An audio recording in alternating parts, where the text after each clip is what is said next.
Good morning, everyone. My name is Michele Holland. I'm the Chief Strategy Officer here at San Antonio for Growth on the East Side. San Antonio for Growth on the East Side is a nonprofit organization that thinks a lot about the economic growth of the East Side and specifically the well-being and the resilience of small businesses in our community. This is our last town hall series of the fiscal year, and we're really glad to talk to you about a topic that many small businesses approach our staff to talk about as a major need for their growth and their success, and that's marketing and branding. And a lot of people want to know whether marketing and branding is the solution, and whether marketing and branding is something that can help them grow as an organization and as a business. And so we're really proud and pleased to bring you one of our community's own, B Michele, who will speak from her expertise in branding and marketing, walk you through the basics, and help you determine whether or not investing in marketing and branding will help take your business to the next level. But before we get there, I want to tell you a little bit more about Sage. And I want to be able to also tell you about some announcements for events that are coming up this week. So next slide, please. Like I mentioned today, you'll be hearing from our guest speaker, B Michele, the brand coach. You'll have a chance to ask questions. So please hold off on those or put those on the chat. And once we get there, we will start first with the questions in the chat, and then we will go to the questions that folks in the room have. So a little bit about Sage. We have 4 principles that drive our work. We believe that we exist to advocate for efficient, sustainable growth on the East Side, to make sure that our small businesses in our community are developing and growing at the pace that they desire. We work hard to maintain and promote our community's history and culture. And we also think a lot about what new things does our community need, and how can we be innovative and progressive in making sure that we connect those solutions to the challenges that the East Side community is facing. At the heart of it all, we believe that Sage's role is to champion for the investments that improve the quality of life for individuals in our community. And that includes families and neighborhoods and businesses. Next slide, please. If you ever need to meet with someone here at Sage, you are welcome to connect with Jenny Zamora. Her information will be available to you at the end of this process. But also to go ahead and put a need in the chat if you need us to talk to you, or you need us to follow up with you. Please go ahead and put your information in the chat. We also have it in registration. A couple of things that are coming up this month and next month that we want to keep in your mind. We have a career fair on August 18th. It's going to start at 9 a.m. until 1 p.m. You can register now from our website. If you'd like to attend, we have over 15 employers, many of them from the East Side, who are ready to hire and who are ready to hire from our community. And so if you know people who are looking for a job, most of the employers who are attending are paying no less than $15 an hour. And so these are good paying jobs. These are jobs in our community, and these are jobs from employers who are very motivated to find the right people. So please spread the word. It's going to be at the Davis Scott Y. For our nonprofit partners, we have a funding symposium that is scheduled for August 27th from 8. We actually changed the time. We'll be ending earlier on in the afternoon, around noon. We want to connect you to the people who can help you know how to grow your nonprofit and how to make sure that you are making the right decisions in your stage of growth. So if you're considering starting, if you have a new nonprofit and you want to learn how to grow it, and if you have an established nonprofit and you want to learn how to sustain it, please join us and learn from your peers, from funders, and from other experts who can help you think through some of the decisions that you have to make. You can also register for that on our events page. We have State of the East Side coming up, and this is an opportunity for our community members, our business owners, our residents to meet and connect with our elected officials. We have 4 elected officials currently confirmed: Mayor Nirenberg, our Councilman Jalen McKee Rodriguez. For those who are on the Southeast Side, Councilman Phyllis Villagrán will be joining us, and we just got confirmation that State Rep Barbara Gervin Hawkins will be joining us as well. And we're really excited to bring them to you and to talk about all the work that we've been doing this year, and particularly to start giving you a preview of what SAGE is going to be focused on over the next 10 years. Next slide, please.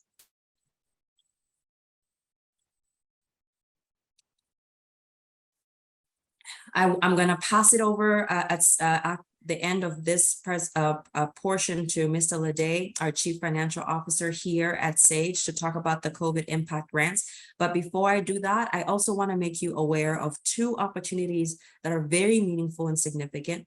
If you are still struggling to be connected to the internet and have affordability issues, there is a new program called the Affordable Connectivity Program. Please contact us here at SAGE if you are interested in receiving a discount for your internet services. If you qualify, that is a program that we can help you enroll in.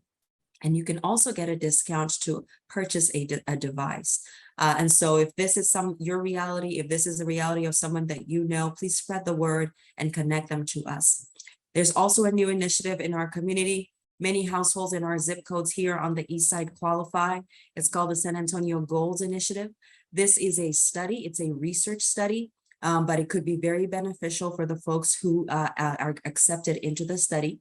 Those who are accepted into the study can receive a monthly cash assistance, a direct cash transfer from this program.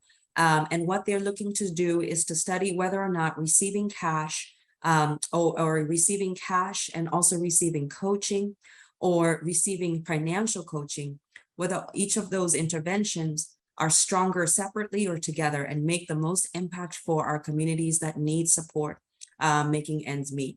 If you have any questions about that opportunity and how to enroll, please contact us as well. I'd like to pass it to Mr. Leday, who will talk to you about our COVID impact grants, which are open right now. If you're a small business looking to receive dollars for the impact that COVID had on your work, this is an opportunity that you should listen to closely. Mr. Leday? Good morning. Thank you, Michelle. We're happy to have all of you with us, but we want to make certain that you are aware of what's available to our small businesses. The COVID impact grants application will be open until August 22nd. It closes at 5 p.m. So please get your applications in prior to that time. You can go to our website and apply from there. However, if you need assistance, our office is open to assist. Just contact us and we'll schedule a time to work with you. It's very important that you would have your 2019, 2020, 2021 tax return information on the business. You will also need your information about your location to verify that's a bill or something that would have the name of the business and address. You would also need to provide your formation documents and information on the owner, such as a driver's license or other state-issued ID. So please contact us and we'll be more than happy to schedule a time with you. And any assistance that you might need, even through our back office, will be there to support you. So I'll pass it on back to Michelle. Thank you very much. Thank you, Russell. All right, so you are here to listen and learn from B Michele. And so we are happy now to transition to B Michele, the brand coach, who graduated from Tarleton State University and the University of Houston, and is a 17-year veteran educator. She's the founder of the Dream Big Scholarship Fund and the CEO of B Michele Branding Agency. So I hope you brought your notebooks and ready to take notes. I'll pass it on to B Michele, who will take it from here.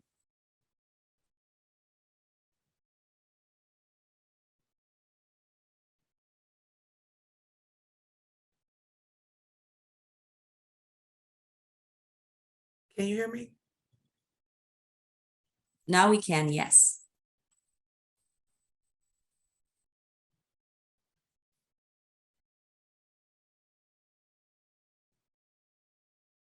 I can't hear you. We can hear you now. You're ready to go. Can you hear me?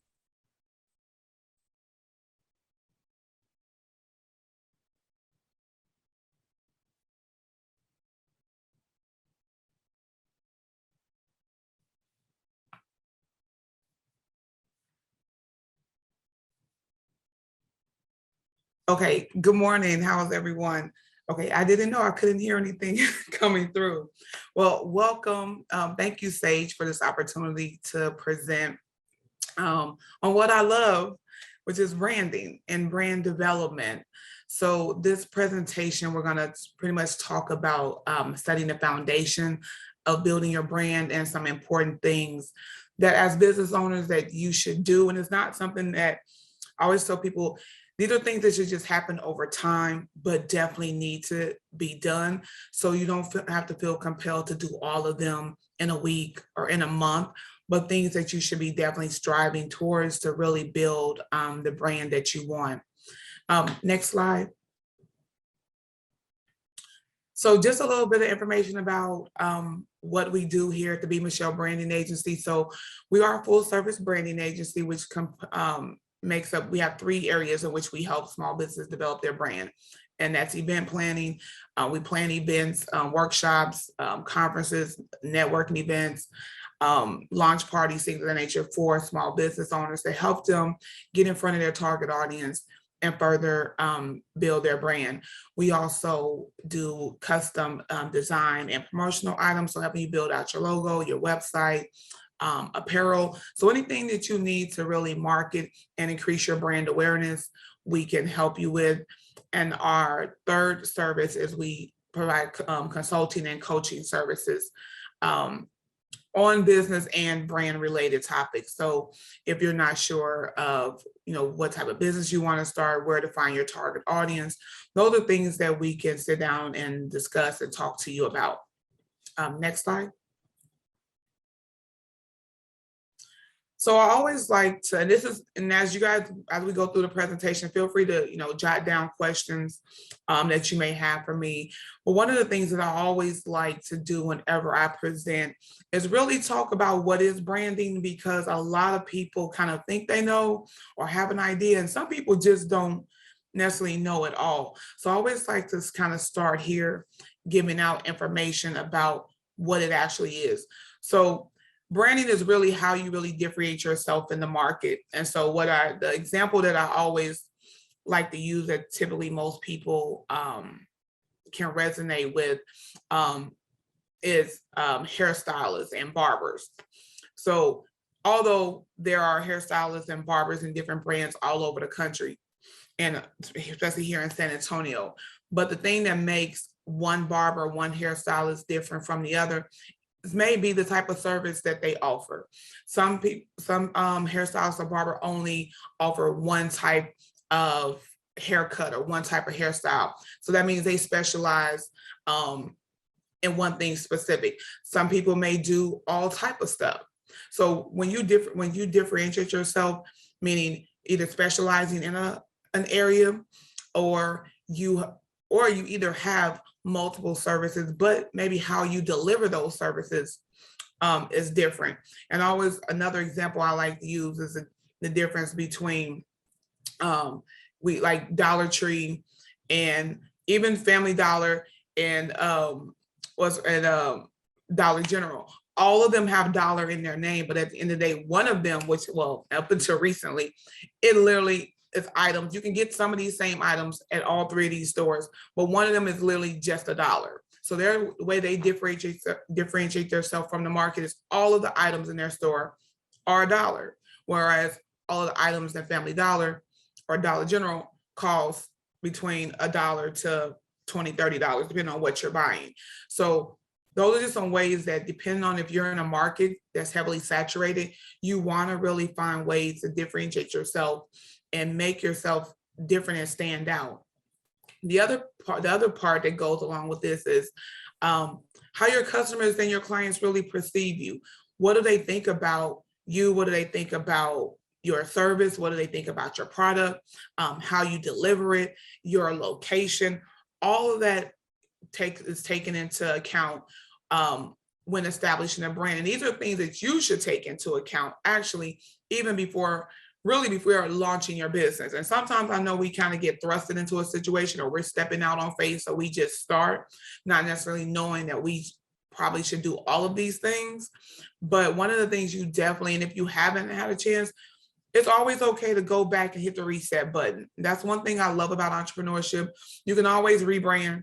Well, you shouldn't do it too many times, but you can totally rebrand. Sometimes you can just go hit the reset button in certain areas, and modify how you deliver your service or how your product is created or delivered. Marketing yourself as a master or a subject matter expert is important. One of the things that I've been able to do well in this space is pretty much put myself in position as a branding expert. So when people come up to me, and just the other day I had a phone call, talking to a client about how she should set her business up. And she goes, well, you're the expert, so I'm going to listen to you. So when other people say that, or when you've done that in your business, people will take note. Once you are consistent and you stay the course within your niche, people will then tend to see you as a subject matter expert for that particular topic. The other thing that branding is about is value that you bring to your industry. I always like to say people really don't necessarily buy the product or the service, they buy the value, or sometimes they're buying their time back, and that's valuable. Maybe they don't want to do it, so they're going to hire someone to do it, so that way they can get their time back, and that's valuable to people. Making people's life easier, that's value. So how you're able to solve problems. So the more problems you can solve, the more value that you can bring. In that way, and that's where people really tend to spend their dollars at, especially when it comes to services, but for sure with product-based businesses as well. Next slide. So as we talk about the foundation of really building out a solid brand, and I will say, I like to intertwine both your business foundation and your brand, because it does go together, and how you build your business actually affects how well your brand foundation will be. So you'll hear me talk about both interchangeably through this presentation. So one of the components is your business foundation, which we'll get into, your visual brand, which means how you look, your logo, your website, things of that nature, and your brand characteristics. What makes you stand out? What are things that, what are some of the adjectives that people use to describe your business or your brand, or what adjectives would you want them to use when describing your business and your brand? Next slide. So the business, because this is really where it all starts. Actually setting, you can't really have a brand without a business, in the sense if you're as an entrepreneur. Sometimes you develop somewhat of a brand, but to bring it full circle, when you add the business component to it, that's what really gives it life. Next slide. So basic business foundations. I know some of these things may seem normal to some of you, but I tell you, this is our about fifth or sixth year, going into our sixth year of definitely working with small businesses. These things are still a topic of conversation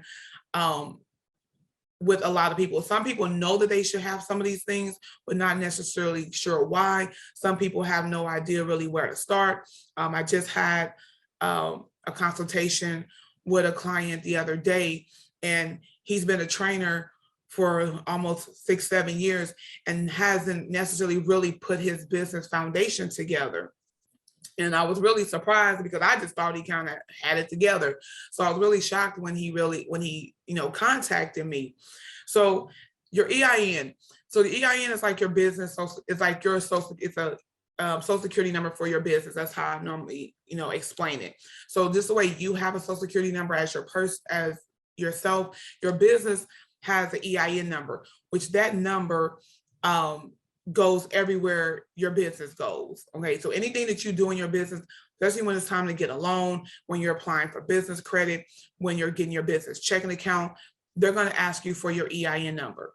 And this number is really important, because you want to really, as a business owner, you want everything to be based on this EIN number and not your social security number. Because if anything happens in your business, you don't want your personal assets affected or put all the strain on your credit score when it doesn't have to, when you can have everything for your business go towards your EIN number.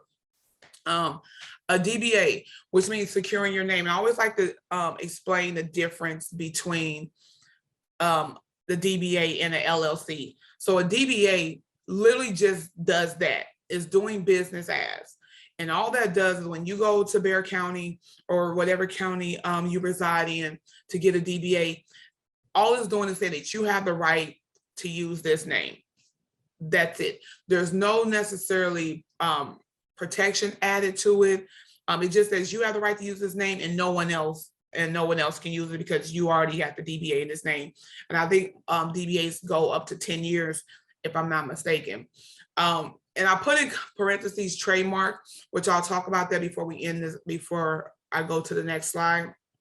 But you do want to get a DBA, but before, a lot of people get the DBA first before they get an LLC. And I always tell people it's really better to get the LLC first, and then you can put the DBA up under there, but you also can move it afterwards. But the LLC is really what's important. You really want to do that because that's what separates you and your personal assets from your business.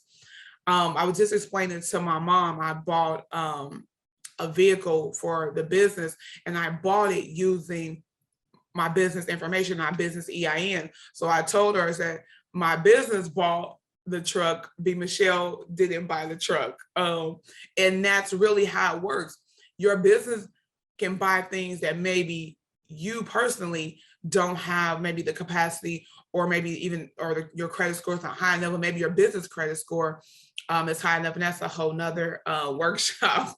But so then you can buy things as the business. So it's really two separate, your business and you are really two separate entities, and you really have to treat them as such by definitely having separate checking accounts. So your personal checking account, your business checking account. I think we're going to talk about that in a couple of slides, but if not, I can't remember all the stuff I put in here, because I tried to make sure I hit all the good points. But as a business owner, you should have a business checking account. You should not be commingling funds. So when we say separate, like your business has pretty much your business life kind of mirrors your personal life on paper, if that makes sense.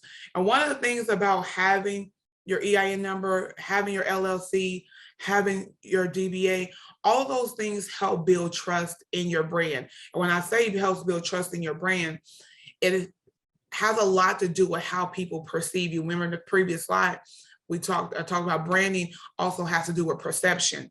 And so I'll give you an example. Just over the past, just through COVID and everything, there's been a lot of stuff going on with funding and being able to get funding. And a lot of people couldn't get funding because they didn't necessarily have these things in place, your EIN, your DBA. So on the outside looking in, you don't necessarily look like a real business when you don't necessarily have these things. And so when people see that you taking the time to get an LLC, get your DBA in, that lets people know that that you're actually in business, that you're taking it serious, that they can actually trust that you are a serious business owner. Also, we think about it from opportunities that may come about for your business. If someone wants to partner with you or hire you, and you don't necessarily have these things in place, it may make that person kind of be leery or feel some type of way about doing business with you and your brand. They may not see you as trustworthy when you haven't taken the time to put these things in place for your business. So though these items have a lot to do with, as far as the perception of the brand, but it also then has a lot to do with opportunities that you're able to get when you have these things in place. Next slide. So yes, okay, I knew it had to be on here. So business checking account. This is really major. Still a lot of, this is still one of, I guess I would say, I won't say underrated for lack of a better word, but I don't think some people really realize the level of importance having a business checking account, because we have PayPal and we have Cash App and you have Zelle, and a lot of people run their business through these apps, but some of them you actually need a checking account. And I know a lot of people still connected to their personal checking account. You really need to have a business checking account. And so having a business, you can actually open up a business checking account with actually your EIN number and your DBA. So EIN number is required, which you can get through the irs.gov website. You always want to avoid commingling funds. And when I say commingling, meaning that any money that you make in your business should go in the business account and not in your personal account. And one of the reasons why is that when it's time to do your taxes, number one, if at least all the tax preparers that I know and that we have on our team, if they have to go through your checking account, your personal checking account, and figure out what was business related, or you come with a whole box of receipts, you're going to pay more to get your taxes done off the rip. And most tax preparers will definitely are going to charge you more because they have to then go through and pick out all the items that shouldn't be in there. I mean, which are business things that you spent for your business. It's very important that you run your business out of your business checking account. Also, it's a great way for brand awareness. To think about it, when you write checks, that means your business name is on checks. When you give, if you write a check to someone, whether it's a cashier's check, a regular check, when you go to the bank, people know you, they know your business. That has the ability for you to build your network, meet more people, versus when you just go as yourself and you're just using your personal checking account. The more you people get to see you in a business capacity, the more you build brand awareness. And again, the more people then start to see you as an entrepreneur, as a serious business person. So having a business checking account is very important. One of the things that I always recommend to my clients is that I'm a proponent. I love credit unions. So I'm a credit union cheerleader. I think as a new business, when I say new, definitely startup, it's about your third to fourth year in business. And it's also based on the revenue that you're bringing in as well. I always recommend that small business start at a credit union. Number one, I feel like credit unions are just more small business friendly. You're able to build, relationships. They have a lot of products and services that are there to help you as a small business that sometimes the larger banks don't necessarily have. A lot of the larger banks have high, you have to have a certain amount of money in the business checking account, or you have, I think Bank of America's checking fee is like $16 a month. And for a new business, 16 times 12, that's almost close to $200 you're paying in checking fees. So where a lot of credit unions, either their checking accounts are free or it's maybe $4 or $5, which is a lot more palatable than $16 or a month, or having to leave a certain amount of money in your account. So I always advocate for credit unions, and definitely a great place to start building business credit, getting a line of credit to help grow your business as well. Next slide. And again, feel free, like if you guys have questions, I know we're going to get to them, you can put them in the chat. So in case if I'm going too fast and you want me to expound on something, feel free, you can ask me at the end. So this is a big one here that a lot of people sometimes don't connect the dots on how life insurance and business insurance has to do with developing your business and your brand. Number one, as far as business insurance goes, you really need it to grow, and it depends on it. So I will say this: depending on the type of business that you have, which all businesses have business insurance, so you at least should have the basic general liability business insurance. But if you are a business that want to get into contracting, locally, state, federally, you definitely have to have business insurance. You have to be bonded. So insurance is an important part of business, especially if you're trying to grow and scale your business. It's pretty much a requirement.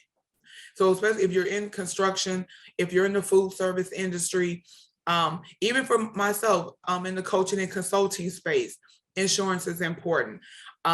If you do a lot of vendor events, you want to make sure that you have adequate business insurance. I had right before COVID, one of my clients was supposed to go to South by Southwest, as a food vendor. And obviously when COVID came, obviously all of that got shut down. So they had already prepared, bought a lot of inventory, a lot of food that would have went to waste. Pretty much they were able to kind of preserve some of it, but a lot of stuff that they bought kind of went to waste. So they were able to put in a claim with their insurance company just to recoup some of those funds. So this is why having business insurance is important, because you just never know when you're going to really need it. Also, it's a great way for you to protect your company, assets in your company, especially even some of your employees. Those of you that have W-2 employees, and even if you have a 1090, well, a 1099 person is not necessarily an employee, but if you have a partnership with someone, I have a couple clients where they have partners in their company, and I always, recommend that they both have life insurance, number one, on each other, because if something happens to one, you don't want that person's absence to really affect the business. So this is why life insurance is very important. But even as a solopreneur, which means that it's just you and your business, you should still have life insurance, because your business has bills the way your personal life has bills. And so you don't really want to leave that burden to your family to also have to necessarily manage your personal life and take care of things that are happening in your business. So life insurance is basic, it's a necessity for business owners. Also, it helps, keep your business up, running through natural disasters. Like we live in Texas, which we know sometimes we get hurricanes come through. And depending on what part of the country you live in, I'm from the Midwest, so tornadoes are a big thing. So having business insurance really helps protect your business. I was just looking on Instagram like last week, and there was a guy, his t-shirt shop caught fire, and he didn't have any business insurance. So now he's left with picking up the pieces and starting all over from scratch, when had he had business insurance, at least he would have been able to have some type of security and safety net to help him rebuild. So I think a lot of people tend to, don't see having life insurance and business insurance as a necessity, but it also makes your business look credible when you have these things. And again, it's also depending on the type of business. I know, again, like if you're definitely looking into, especially with the food service, with catering, you definitely need to make sure that you're licensed, you have insurance, because anything can happen, in that food service space. So this is one of the areas where I really always kind of talk about a little extra, because this is really super important as you begin to grow and really develop and scale your business. Next slide. So this is one of my favorite parts, the visual brand, is really how you look to your audience. This is super important, especially for my people that's in food service. And as you post pictures of your food, and people eat with their eyes. So it's very important that you have good high resolution photos. But any business, you want to make sure that your visual brand is on point. Next slide. So for those, I'm not sure if any of you follow me on social media, and if you do, that I always talk about the logos and the colors. So this always is a hot button topic about logos. And these are my professional commentary, as well as industry standards as well. Your logo, honestly, less is more. That's less is more. Your logo should really not have more than 3 colors in it. Anything above 3 colors, it can be a mess. And depending on how your logo is designed, 3 colors is pretty much the max. And here's why. Most of the time when you're running to print, especially when it comes to screen printing is actually, a lot of people like to get t-shirts done, and digital printing, it doesn't matter so much, but it does for this, and even sometimes with embroidery as well. When you have a lot of colors in your logo, that means that you're typically going to pay more to have apparel created. So especially if you want all the colors. So if your logo has 4 or 5 colors in it and you want all the colors that's in your logo printed on the shirt, you're typically going to pay more than someone who has maybe 1 or 2 colors in their logo. But also, you also want to make sure that your logo stays memorable.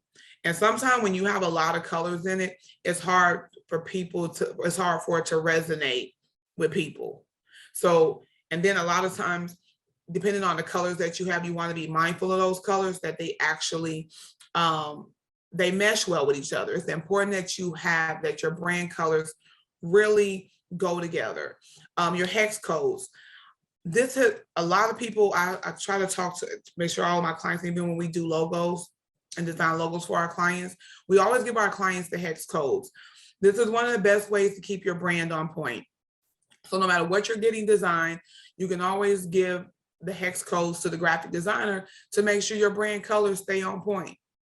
So whatever, because there's like hundreds of shades of red, hundreds of shades of yellow. So when you're getting work done, and especially when you're getting a logo done, be sure to ask the graphic designer for the hex codes or the Pantone codes for your logo. So that way, in case you don't use them for all of your work, you can give the next designer, say, here's our hex code. We want to make sure that our flyer is designed in the right colors, or if you're looking for materials or whatever you're doing with your visual brand, those hex codes are really important to make sure that your brand colors stay on point.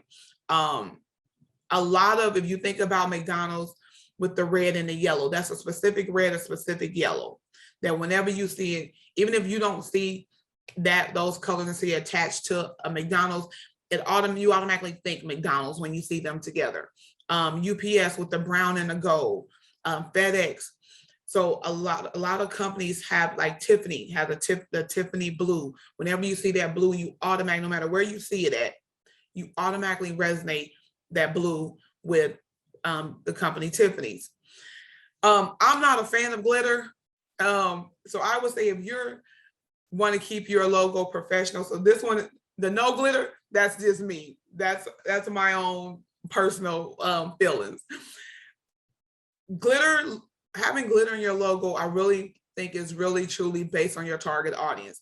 If children or youth, then yeah, I think if your target audience is 30 and above, I think you should really consider making sure that your logo appeals to that audience. Now, obviously, if your name of your business is bling, like I know we went through this whole thing with bling t-shirts and things of that nature, then yeah, you use glitter when it's appropriate. But glitter in a logo is not appropriate for every logo, for every industry.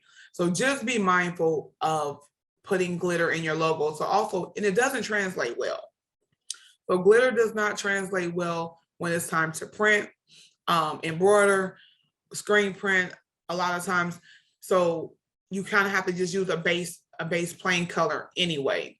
So I always advocate for my clients to stay away from glitter if at all possible. The other thing is making sure that your logo actually match your business name. I've seen a number of companies where, like, I had no idea based on the logo and the name, it just didn't match. And so here's the thing, sometimes you'll place your logo places and people, just like we talked about McDonald's, whenever you see, the golden arches, you automatically know. Well, you want to be able to create that level of brand awareness. And I know sometimes I'll go places and people look at my business card and say, hey, I've seen this logo somewhere before. And the logo will resonate. So maybe they might not know the name, but they know they've seen the logo before. So in creating a logo, you want to make sure that it's nice, it's sleek, it's professional, and it matches what your business name is. So those things are very important. The other thing, when you're getting a logo done, you should always ask your graphic designer or the company or the person, whoever designed your logo, for these 4 files: a JPEG, a PNG, a PDF, and a vector file, because they all have different uses. A JPEG and PNG mostly for social media use. PDF if you're going to be designing something for graphic design, and your vector file is for when you're wanting large, like retractable banners. So a retractable banner is about it's a 5-foot banner. So once you pull up with the pole, so, or you're getting a billboard done, because you want your logo to keep its resolution. You want it to look nice and crisp. You can only stretch a JPEG so far. And so if you notice, if you ever scroll through social media and you see a logo or you see a picture that looks blurry, that's because it's not high resolution and they've stretched it to probably fit whatever they're trying to do with it. So then it looks pixelated. And you want your brand always to be on point, to be sharp, and for people to see, to be consistent. So people have, they've created this image or be able to see your brand in a certain image. So making sure that you have it designed professionally, that you're using the right files for the right places, even with social media, on your website, and wherever you're going to post it at. So it's very important making sure that you do. And if your graphic designer cannot provide you all of those files, these are some questions that you should ask first. So let me caveat that. Before you hire the person, you should ask, can you provide all 4 of these files? If they say no, then you should find someone else, because you need all of them to be able to do things in your business. I can't even count how many times that we've had to recreate people's logo because they're not in touch with the person who did it, or they found somebody on Instagram and then they got ghosted, or they didn't provide all the files. It happens every day. So, and be sure to keep these files in a safe place. I just started using Google Drive. I'm a OneDrive fan, so I've been using OneDrive mostly. I just recently started using Google Drive. So those of you that use Gmail, put them on a Google Drive or put them in a safe place, because in case something ever happens to your computer or you can't access it, you can always go to the drive and get them in. So make sure you keep your logo files and your hex codes in a safe place. Next slide.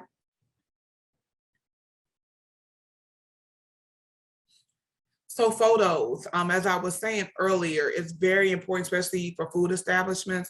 Like, I'm a foodie, and so I like to scroll through Instagram and look at different food caterers and cake decorators. So I like to scroll through and see, what people are creating.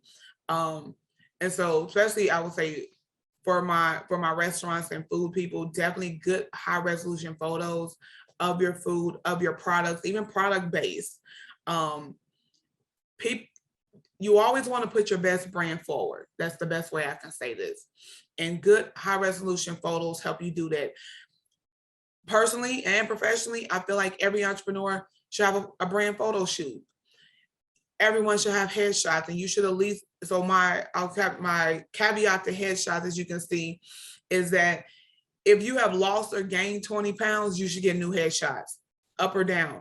If you don't look the same, because you always want to look the same as online as you do in person as you do online, and vice versa. Because some people may only know you from online. And then when they meet you in person, you want to look the same way that you look online. So you always want to make sure that you're posting relevant pictures of yourself. If, like for me, as a coach and consultant, I'm pretty much the face of the business. So if what you do, you're the face of, having good high resolution photos is a must. Product photos. If you have a product based business, hire a photographer, within your budget. Take some time to get some recommendations. There's a lot of Facebook groups that's on groups on Facebook, on LinkedIn, places you can go to get good recommendations for photographers. If you need some, I have a couple that I work with. You guys, if anyone is interested in getting some headshots done or brand photos, we do have a photographer on our team. We can help you with that as well. But wherever you go, make sure that the photographer is professional. Definitely look at their work to make sure that they're a good fit for you, because you want your photos to come out looking fabulous, because this is your brand. This is how people will then start to perceive you and start to really resonate with you and get to know your business and interact with you online. And so you always want to have multiple sets of photos. I just had a brand photo shoot, I think about 5 months ago, and I'm really ready for another one, honestly. So I like to keep my photos up, but definitely if you haven't had one, please put that on your list to do before this year is out. That way you can go into the new year or even go into quarter 4 with new professional photos. And trust me, people notice. People definitely notice, and you'll get comments on your post or in your inbox or however. People notice when you've changed it up or when you've kind of elevated your brand, or when they see you out in public. They'll say, man, I've had people say, man, I really like the new photos. I really like the new content you're putting out. So trust me, people are looking and people are watching. And sometimes they may not say anything, but just know they're watching. Next slide. So marketing materials. So this is super important as well when it comes to your visual brand. You really want to be consistent. Use your brand colors. Now, even when you're doing creating marketing material, you can definitely, obviously use different colors, but for the most part, stuff that's super important, you always want to use your brand colors in your design. Again, using high resolution photos. I know, back to the photos, that a lot of these camera phones are taking great pictures. And if you have to, use your camera phone, so be it, but just make sure that, the photo is nice, it's crisp. If you don't necessarily have time to get, or, not in the budget yet to get a brand photo shoot, but definitely take nice photos to put on your, to give to your graphic designer, if you're making your own, marketing material. Using the proper fonts and sizes. So this is a big thing. When you're making a flyer, just think about the most important information. Whatever you want that person to take away from this flyer needs to be in the largest font. And really the most important information, I say the 5 W's, so who, what, when, where, and why, that should be in the most visible font. Having small font, that like the address if you're having an event, the address should not be in 5 or 6 in the tiniest font. That should be a fairly big font, because if you want people to attend the event, don't make it hard for them, because they have to squint or they can't find the address on the flyer, or they didn't realize it was on there, or however, like you're missing out on, opportunities for people to support your business or support your event. So make sure that the important information is in a nice, bold font that's legible for people to actually read. Now, the minute details you can put, in a small font, but also just when you're creating your flyers and your brochures, you want to just definitely stick to the 5 W's, so who, what, when, where, and why. Because as we know, as an adult, our attention span is very short. So a lot of people aren't necessarily going to spend a lot of time reading through stuff. So you want to hit the highlights and make sure that the important information definitely stands out. And if nothing else, definitely the be consistent part is super important. So throughout all of your marketing material, making sure that you have if you have a theme that you like, stick with that theme. And if you want to change the theme up the following quarter, you can change the theme up, but just be consistent with your content, with your marketing materials, and making sure that, again, you're putting your best brand forward and that everything looks amazing when you put it out there, because you're putting out a representation of yourself. And as a small business, a lot of us don't necessarily have money to hire somebody to be the face of our business. So we are it. A lot of people know us because of our business. So it's always important that you're putting your best brand forward at all times. Next slide. So brand characteristics. And this is more so about what really makes you you. And what are the things that make you memorable? Next slide. So the story, and that was funny. I was just talking about this. I had put up a post on our Brand Tip Tuesday this week, was about telling your story. it's very important that you really get comfortable with your story, no matter whatever it is, how much you've been through, whatever you've been through, all of that. That's part of what got you here. And it's the one thing that makes people or gives people a reason to want to get to know you, do business with you. Your story is very powerful. And so it's important that you know that you're very in tune on what it is, that you're able to articulate your story at any given time, or that it resonates through your brand as well. So when I say resonates through your brand, meaning that it's, through on your social media posts, on your website, your about us section, or, about yourself, that you kind of talk about how you got to the point of where you are. So it needs to be meaningful, personal. People can, sense, if you're not being authentic or if you're being fake. So the best thing you can do is just be yourself. Like, it's a lot easier than to try to be somebody else. Emotional. So making sure that you also want to have a level of emotion in your story, especially even when you tell it verbally, or as people read it, it evokes some emotion in them. If you think about who does a good example of this, is Nike. Like, if you look at some of their ads, I know even during the pandemic, even with the ads with Colin Kaepernick and even some of the other celebrities, they typically try to tell a story through the ads. So they do a good job of storytelling. And so as a small business, we have to do just as good a job at storytelling as the big brands, but on our scale. Also, just keep it simple. There's no need to, do anything extra. Just keep it simple to where people can understand. And that, especially when you're writing it out, even written, it needs to be a sixth grader, needs to be on a fifth to sixth grade level. That's typically what the industry standards are when in any text, because even newspapers, that's typically something that a standard they have. They make sure they keep it simple to where anyone can understand it. And again, being authentic, like, just tell your story. And a lot of people have an amazing story. And if only they told it, no matter who they could help with it. So it's very important to be able to get that out. And your story can be told in many forms. Like right now, as we're doing this Zoom, a lot of people, have blogs, have video blogs. So, YouTube channels, podcasts, it can be told in a variety of fashions.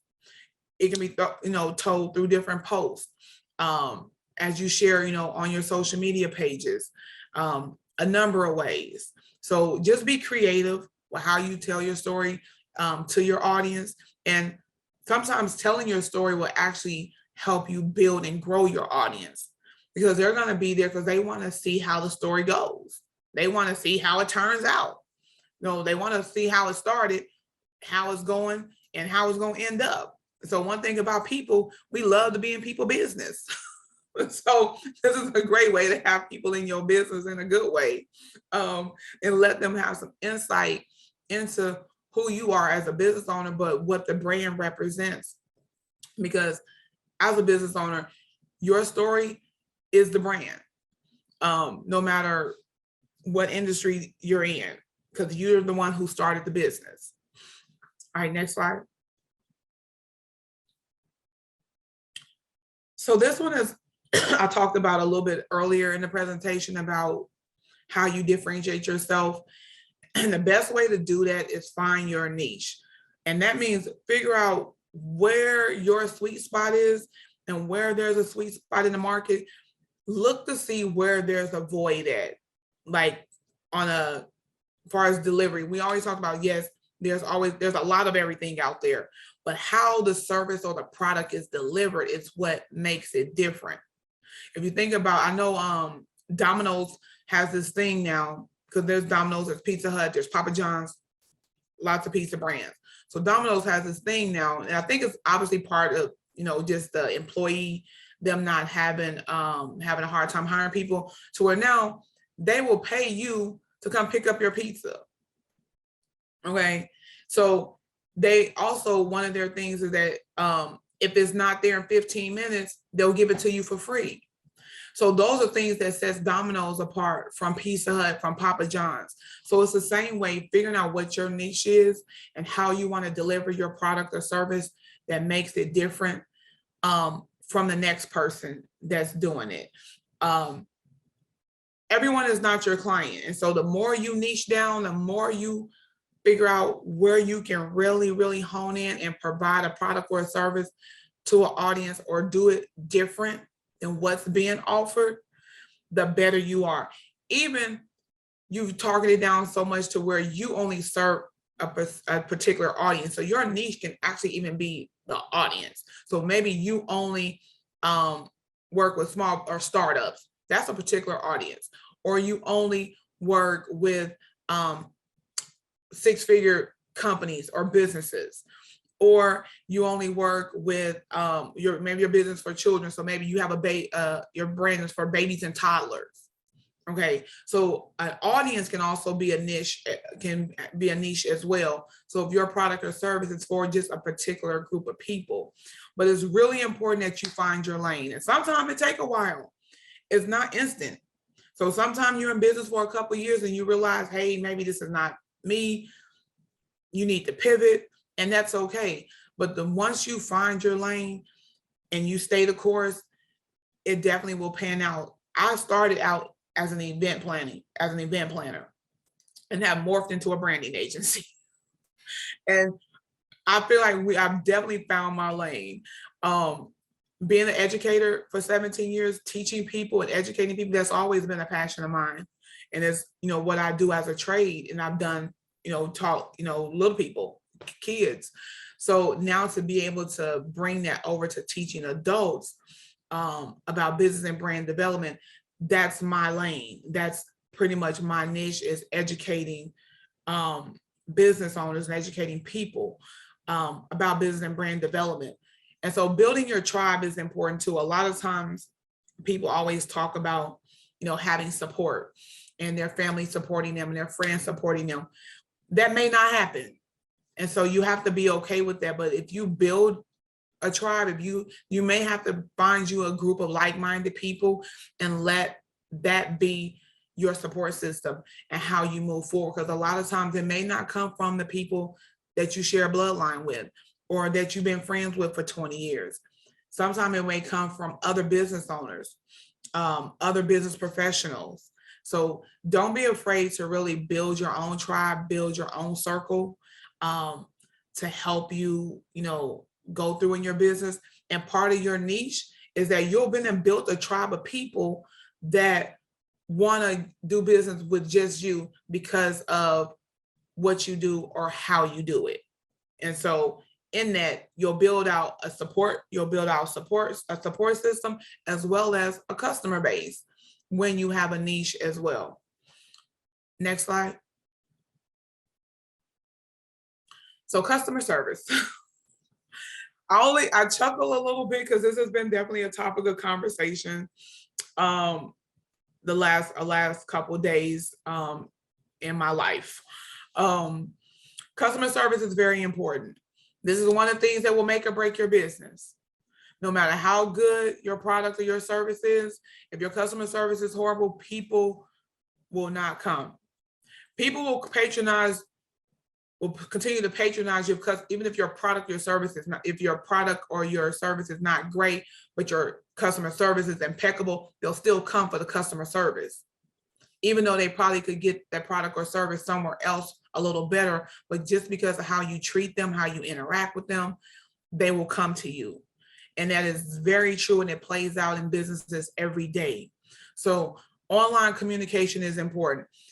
When I say online communication, that means email, text messages, chat bot, how you communicate in the DM or in inbox, making sure that you communicate with your clients how you choose to communicate with them.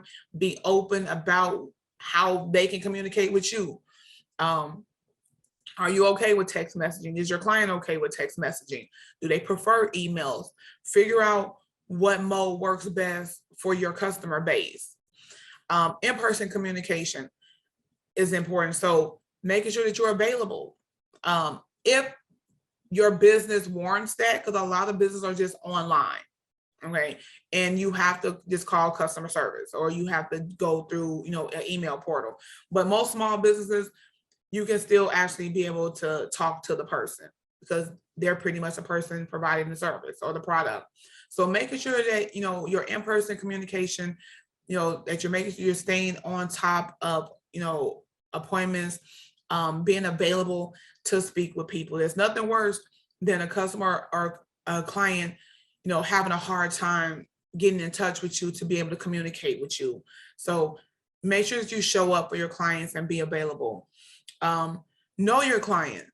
You don't know may not have necessarily know every little single detailed thing about them, but know your client in general. Know what your client base likes. Know what they prefer. And make sure that, you know, you do things that appeal to them. Because at the end of the day, they're the reason why you're in business.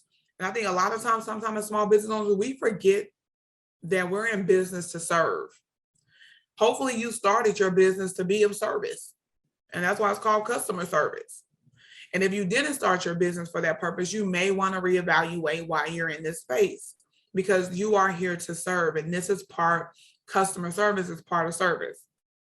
So making sure that you go above and beyond for your clients when need be.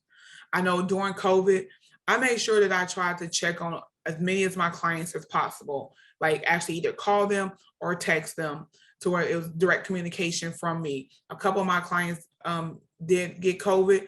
Also make sure I contacted and stayed in touch with them throughout their whole process until they finally got a negative test. You know, those are some of the things that you know, if you can do, if that warrants, you know, you have the ability to do in your business. Sometimes it is sending just a simple text, or sending out the email, or a phone call. I know a lot of times people talk about phone call. Phone calls are still important. And I know we don't get to do a lot of that, but a phone call does go a long way. And you don't have to be on the phone long. Sometimes make sure before you make that call, you got a little time, especially you're going to talk to somebody who might be long-winded. But phone calls are still like really important things that we don't do as often. But of all this, be consistent. Like, it's very important that you are consistent in your level of customer service. And how, because this has a lot to do with your brand's perception. We all know that bad news travels way further than good news, but we need to start, you know, changing that narrative for people to start bragging about what great customer service, or how great the product was, or how nice, you know, the people were in the store. But we tend to definitely sometimes go the other way when it's more so a negative situation. But let your customer service be so stellar that people have no choice but to brag about it, that you were available for them, that you came through for them. Those are things that will help, number one, build your brand, and as far as how people receive you or perceive you in your business. So customer service is really, really important. It is of all the things that I talked about this morning, it is the one thing that really will make or break your business if you're not able to make adjustments. Because people go on Google, Yelp, and all these places and leave reviews. I encourage people to leave reviews. So I'll say that's also about brand development, as far as how people perceive your brand, is that definitely encourage your clients and your customers to go on Google, Yelp, or, you know, your Facebook or your website and leave a review, good or bad. I'm equal opportunity. I tell, you know, definitely I don't think I've had one in a long time, but most people definitely leave a good review. But I also always tell people, no matter how you feel about the product or the service, leave an honest review, because we can't get better if we don't hear the negative sometime, or if our client is not happy. We need to hear how we could do better. And so that's part of growth, and that's part of being able to build and grow your business and your brand. Next slide.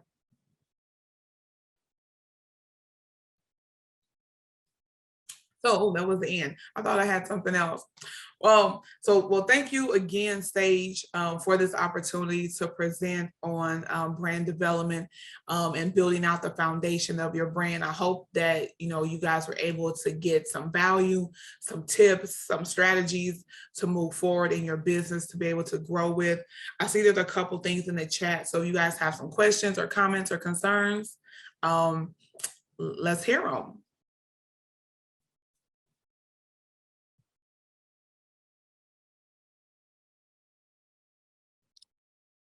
Hi, B Michele. Thank you for the presentation. Very strong. There's some quite, I was looking at our logo and all of our Sage stuff while you were walking us through the process. So I walked away with some things, and I'm very glad that we did not put glitter in our logo. So far, and we've got 3 colors. We've got green, white, and purple. So I'm feeling good about where we are, and I will take the notes that you have given me as we keep going. I'm not sure if there was a question read, but I can't hear anything if there was.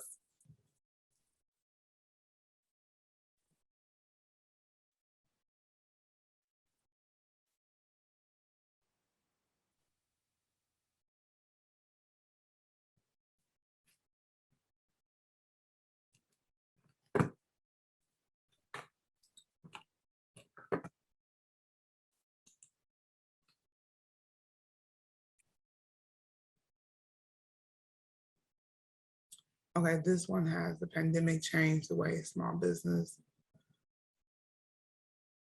Have you noticed customers interested in a certain look nowadays? Okay, okay, so this person said, have you noticed customers interested in a certain look nowadays? Not necessarily so much. A lot of the work that we do, so we have a particular style. I try to guide our clients to a more contemporary, a style that will last. So that way you're not constantly rebranding or trying to figure out, want to change this or change that. So really coming up with a brand that can kind of stand the test of time for the most part. So we always try to go for a more contemporary, corporate, clean look for the most part. Color schemes, I know a lot of people, pastels have, from a color standpoint, a lot of people are going more to like lighter colors in their brand. I have quite a few therapists, and I noticed like most of their brand colors are in that pastel. I have one that's kind of like he's from Jamaica, so his logo colors are green, green, yellow, and black. So a lot of lighter colors.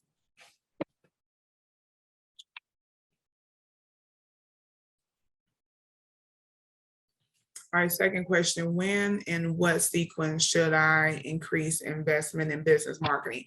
That's like a day one thing. So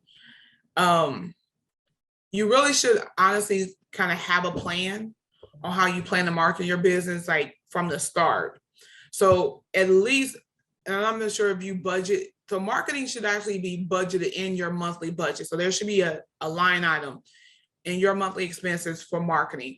And it should at least be 20% of your budget. Marketing should at least be 20% of your overall monthly budget. So whether you use that on purchasing marketing materials, social media ads, whatever you use to market, at best, it should be at least 20% of your, and especially if you have a brick and mortar. So if you have a physical location where you pay a lease or rent or mortgage, your marketing should definitely be 20 to 30%, and really almost close to half of your lease. You should spend on marketing. But if you don't just have a brick and mortar, bare minimum, you should spend 20% of your budget. And also your marketing also is based on the goals and your revenue goals and what you're trying to achieve as well. So if you're trying to reach, a six figures in a particular quarter or a month, then your marketing should reflect your revenue goals, if that makes sense. So there's always a good time to increase marketing.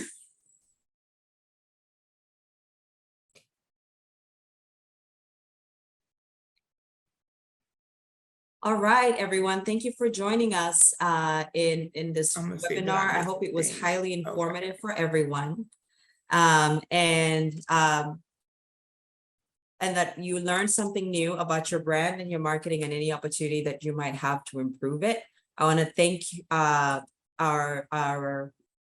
guest speaker, B Michele. You have her information at the end of her presentation. Okay, so there was another, so this one, has the pandemic changed the way businesses should market, brand themselves? Have you noticed customers? Oh, okay, I think I answered that one. The product, second question, what sequence of marketing? Okay. No, I can't hear you.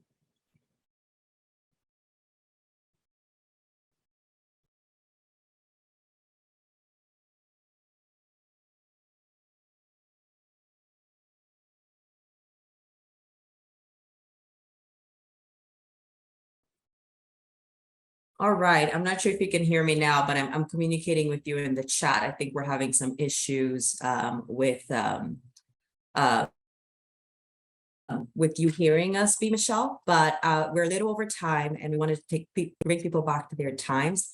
If you have any questions about the branding and marketing, if you have any questions that come up for you as you move through your day and you think about what our speaker, B Michele, has talked to you about, if you want to reach out to her directly, she shared her information at the end of the chat presentation, and you can also reach her if we can't find that information through Sage. I'm going to ask my team to put the last slide that B Michele shared with her contact information so that everyone can see it. Feel free to follow.